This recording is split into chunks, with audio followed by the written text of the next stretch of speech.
the now president speaking to Charlemagne the God back during the 2020. This was May of 2020. This got a lot of attention. You have a problem figuring out whether you're for me or Trump, and you ain't black. Remember that? I do remember that, and it was kind of appalling, if you ask me, just because for the simple fact, how dare he say someone should vote a specific way by the color of their skin? Again, that's a very primitive way of thinking. If anything, we should be looking at policies. We should be looking at the way the resources are going to be allocated in the community. We should not be focused on any type of pandering or any of this racism that he likes to mention all the time. If anything, we should be looking about where is that our values are being represented and who is going to represent them properly.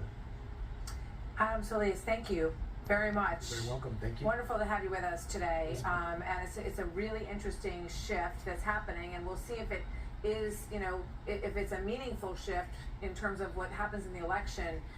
But your voice is very important in this conversation, so I really appreciate you coming by today. Thank you very much, sir. So a little bit more of the speech last night at the rally in the Bronx yesterday evening. Take a listen to what this attendee told Fox last night. Watch. You said that your dad came from Mexico to the United States, and he is going to vote for Donald Trump. Why is that? When he arrived into this country, he didn't receive handouts in the way that we're seeing, and all these accommodations to the migrants. He came in here, he worked hard, and I think that we need to return back to those principles. So Adam Solis is chair of the New York Young Republican Club Black Caucus and co-chair of their Hispanic Caucus, and he's in New York. Kathy Hochul, here's what she said. I'll tell you, it won't make a difference at all, Jake, and that is for Donald Trump to be the ringleader of and invite all his clowns to a place like the Bronx. He wants to spend his time doing these made-up fake rallies and pretending they're supporter. Be my guest. The prices across the country surging under President Biden, even more than groceries and gas. Uh-oh. Join us is fast food lover Brian Bremberg. That's right. Goes the Big Money Show. You do love your Big Macs. I mean, prices are going up. Big Mac is a treat for me, yeah, but let me start with just eating out, Sandra, because those prices have gone up 21% since 2019. So anytime you're out there with the family, you need a snack, you need something to keep you going, you're paying higher prices.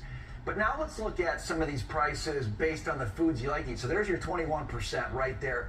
Let's talk about Subway sandwiches. I fashion you as like a Subway sandwich kind of person. You said that earlier. I haven't had one of those in like... No, you got the veg. It's all good for you. They're up from $5.50 in 2019 to $8.49 in 2024. That sounds like a lot. Well, it is a lot. Is that for a 6 inches? That is for a 12. That is for a foot long. Okay.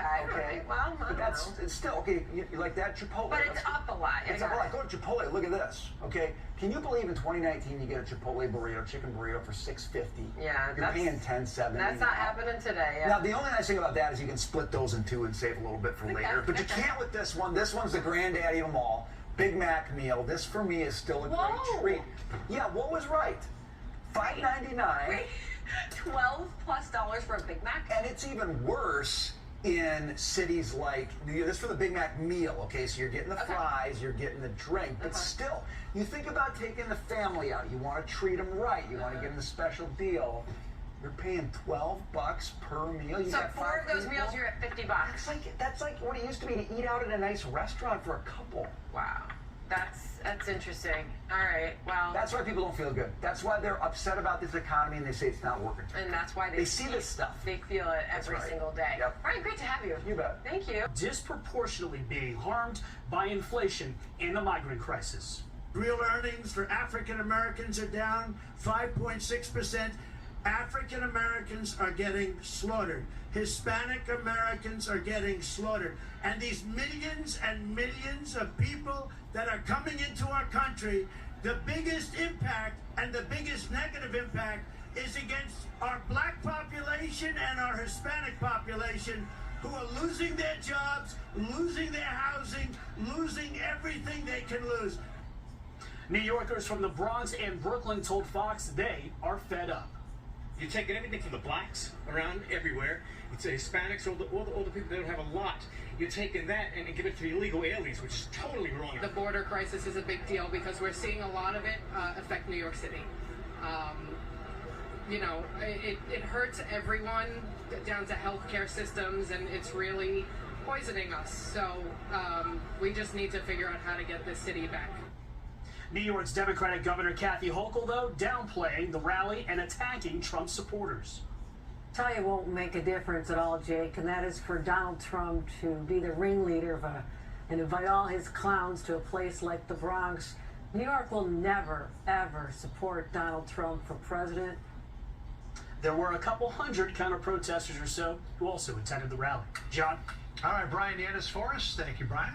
Of course. Sandra? Invite all his clowns. Larry Kudlow is here, host of Kudlow on Fox Business. That is one nasty thing to say. Whoa. Because there were about 10,000 people there, all right, and they were people of all colors. Okay, this was not a traditional Trump crowd in the Midwest or the South. You had New Yorkers, okay, you had blacks, you had Hispanics, you had Asians, and yes, you had whites. This was something much different. And whatever Hochul thinks she wants to say and whatever insult she wants to throw back, the reality is this was a shot across the bow of Joe Biden, who was losing minority votes. Trump is putting together, Sandra, and this is important, I think, and you saw it last night. Trump is putting together a coalition of working folks of all colors, working folks, middle class, lower income, working folks. And the reason they're coming out there is because, as he said last night, he has a business track record. He talked at some length about his work in the construction and real estate business. Yeah. The guy practically remade the skyline of New York. And they remember that without inflation and with $2 a gallon gasoline, they could afford things that they can no longer afford in the Biden economy. There's an affordability crisis. So Hochul and the Democrats are in denial about this, okay? Polls aren't those. The polls show very clearly that among black men in particular, among all Hispanics, Trump has a chance to take nearly half of the Hispanic vote come November, all right? If there was a Democrat here, they'd be laughing at you, saying that's not the case. Just look at the polls. That's the only The response polls I can definitely make. reflect exactly what you're saying. I But mean, to your point, you can't make this stuff up. There's actual evidence. And incidentally, a lot of smart Democrats, like the Obama crowd, all right, they're smart. Axelrod is smart. They keep saying, they keep warning Biden, beware, beware. Trump is coming. you're writing about it. Here's your headline: Trump brings his agenda of economic renewal to the South Bronx, just like Reagan did. Just like Reagan. In 1980. By the way, Reagan spoke in the South Bronx, 2 blocks from Crotona Park. Here's the other thing. Trump gave a very optimistic speech. He said, look, here are the problems, and he laid it out. Inflation, border, crime, and so forth. He laid it out. But he said, we have solutions. We have solutions. We will deregulate small businesses. Minority-owned businesses get clobbered by Biden's red tape. We will drill, baby, drill, and get gasoline prices down, get the whole inflation. They're buying it. I mean, you point to the And polls. we will stop the immigration, which is taking jobs away from the very people that came to that rally. That's some of what they talked about. Here's some of those attendees slamming the current economic policies of this administration. He understands what the country needs. He has the heart to do it. And, Joe Biden and, Bidenomics or whatever they've been saying all these years, they do nothing but talk. The cost of living has spiraled out of control. I don't see Biden doing anything about it. You call it affordability crisis. I say no matter where you are on the political spectrum, you see your quality of life and the power of your earnings going away. I know. You're not only not able to maintain your lifestyle, you're definitely not getting ahead. In some cases, people feel like they're falling behind. Fox News polling, when asked who do you trust in the economy, better, 55% give it to Trump, 42% to Biden. I have 5 seconds, Larry. Trump didn't say to these people of color, you're victims of racism. That's what Biden said to the graduating class at Morehouse College, and it was disgraceful. Trump said, stay with me, and we will solve these problems. You know how wonderful that is? That is pure Trumpian optimism. That is pure Reagan optimistic. I mean, here we were, we're chatting away. I didn't even get to the beef steaks with you, Larry. Beef steaks. We'll see you at 4 I'll o'clock take mine medium rare. on FPM. Cudlow, thank you Oh, very you much, said Larry. steaks, not steaks. Beef steaks. Oh, I had that wrong. All right. Well, we'll see. We'll listen at 4 o'clock, Larry. Thanks for joining us. All right. I'm all for ribeye steaks, but move over groceries and gas. How surging fast food prices are impacting Americans, with some items more than doubling since President Biden took office. Brian Brenberg up next.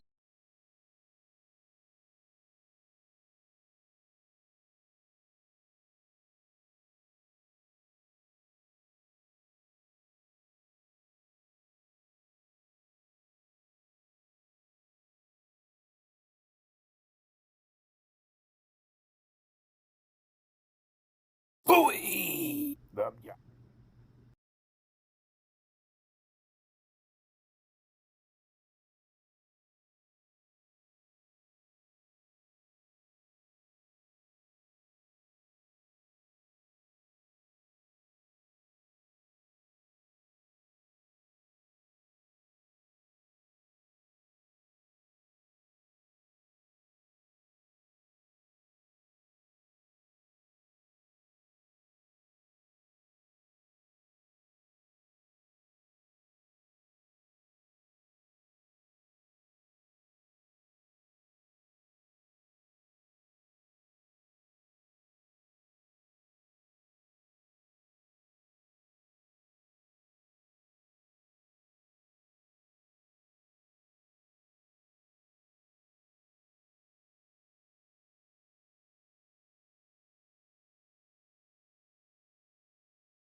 And we close on that.